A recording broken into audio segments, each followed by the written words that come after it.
आज की इस चर्चा में एक ऐसी कहानी पर बात करते हैं जो वाकई किसी थ्रिलर से कम नहीं है। हम बात कर रहे हैं चौथी सदी के एक चाइनीज मॉन्क की, जिनकी यात्रा सच कहूं तो बिल्कुल रोंगटे खड़े कर देने वाली थी। आज के डिजिटल दौर में जब कोई भी जानकारी बस एक क्लिक की दूरी पर है, तो जरा सोचिए, एक वक्त था जब एक ऑथेंटिक किताब पाने के लिए किसी को लिटरली अपनी जान दांव पर लगानी पड़ती थी। इस सफर का खौफ कितना भयानक था, इसका अंदाजा उनके ही लिखे एक वाक्य से लगाया जा सकता है। वहां एक पक्षी तक नहीं देखा जा सकता था।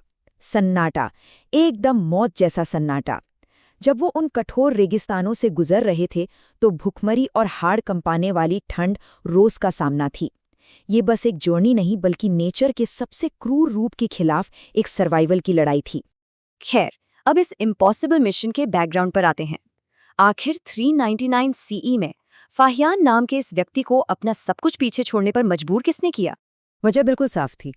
एक तरफ था चीन, जो उस वक्त पॉलिटिकली काफी बंटा हुआ था। वहां जो बुद्धिस्ट टेक्स्ट थे वो अधूरे थे, उनके ट्रांसलेशंस में गड़बड़ी थी और मोनेस्टिक रूल्स गायब थे।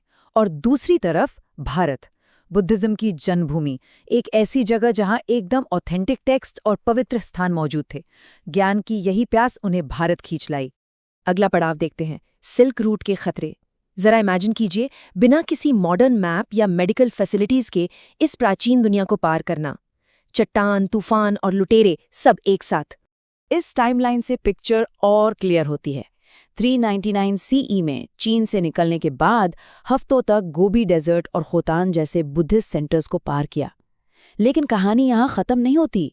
महीनों बाद उनका सामना हुआ हिमालय के उन खौफनाक, जानलेवा रास्तों से, जहां से उन्होंने नॉर्थ वेस्टर्न इंडिया में एंट्री ली।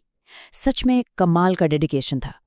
इन सारे इम्पॉसिबल खतरों को झेलने के बाद आखिरकार फाहियान ने भारत के गोल्डन एज यानी स्वर्ण युग में कदम रखा। और मजे की बात यह है कि वो बस कुछ टेक्स्ट्स ढूंढने आए थे, लेकिन आखिरकार उन्होंने सीधे चंद्रगुप्त द्वितीय के प्राचीन भारत के गोल्डन एज में कदम रखा।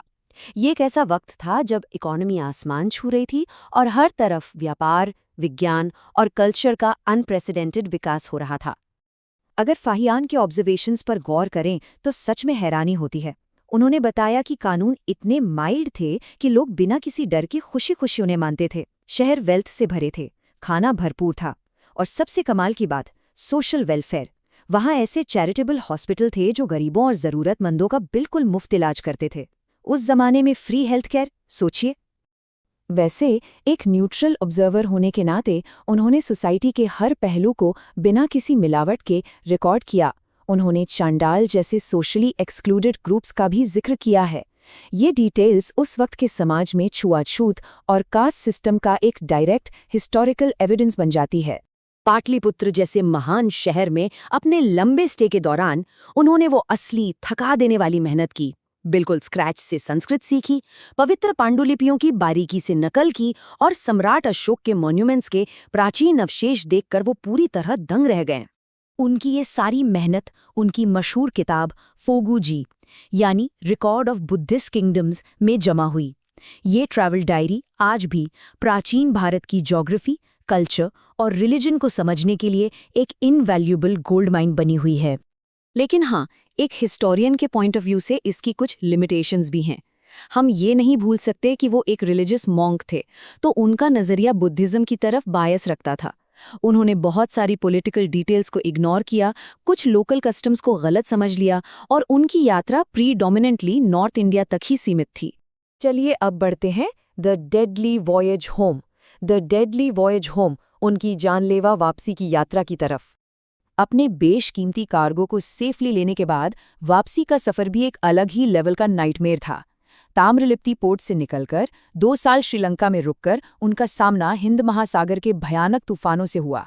साउथ ईस्ट एशिया के रास्ते से आखिरकार चीन पहुंचना एंशिएंट सी ट्रेड रूट्स की एक हैरतअंगेज झलक देता है। सुरक्षित चीन लौट आने पर उनकी असली लेगेसी का फाउंडेशन तैयार हुआ। अपने आखिरी साल उन्होंने इन वैल्यूएबल टेक्स्ट्स को ट्रांसलेट करने में लगा दिए। एक्चुअली देखा जाए तो वो अकेले ही 2 मैसिव सिविलाइजेशंस के बीच कल्चरल एक्सचेंज और अर्ली ग्लोबलाइजेशन का एक सॉलिड ब्रिज बन गए। ईस्ट एशियन बुद्धिज्म पर उनका असर आज तक देखा जा सकता है। रैप अप करने से पहले इन इम्पोर्टेंट फैक्ट्स पर नजर डाल लेते हैं। उनका बर्थ ईयर, प्रोफेशन, चंद्रगुप्त द्वितीय का दौर और उनकी फेमस बुक। एक सिंपल समरी उनके इमेंस हिस्टोरिकल फुटप्रिंट के बारे में। अंत में ये पूरा अनबिलीवेबल सफ़र मॉडर्न सोसाइटी के आगे एक बहुत ही गहरा सवाल छोड़ जाता है। आज के इन्फॉर्मेशन एज में क्या हम इंसानों में अभी भी आने वाली जनरेशन्स के लिए नॉलेज बचाने का वही फियरलेस डेडिकेशन बचा है जो इस चौथी सदी के पिलग्रिम में था? ये वाकई फुर्सत में सोचने वाली बात है।